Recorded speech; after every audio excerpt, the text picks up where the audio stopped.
nyo, panalo si Casimero, 4th round. Aba, okay.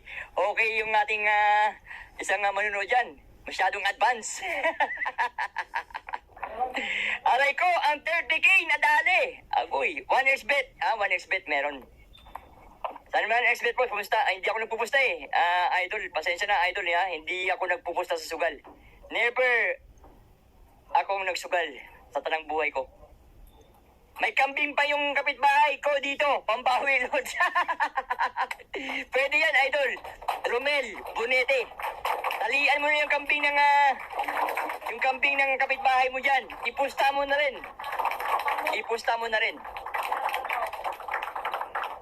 Okay, nagpapalakpakan na sila. Si Cuadro Alas yan, oh. Si Cuadro Alas yan. Ito yung dilaw ang buhok. Si Cuadro Alas yan, yung nakaputi. Ayan, sumusuntok-suntok na yan. Si Cuadro Alas yan. At yung kaharap niya ay si Kuya Lods. Jason. Yan ang kaharap niya.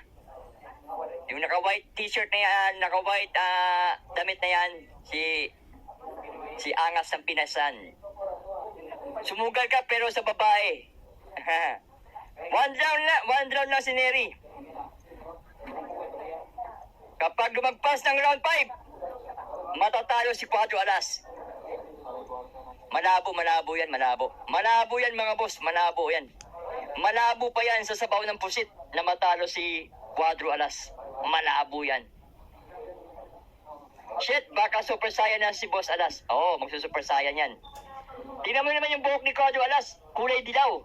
Magsusuper saiyan yan mamaya. Tingnan nyo mamaya Round 3. Magsusuper saiyan yan si Cuadro Alas mga boss. Kalikot, baka madali ka. Bahala na.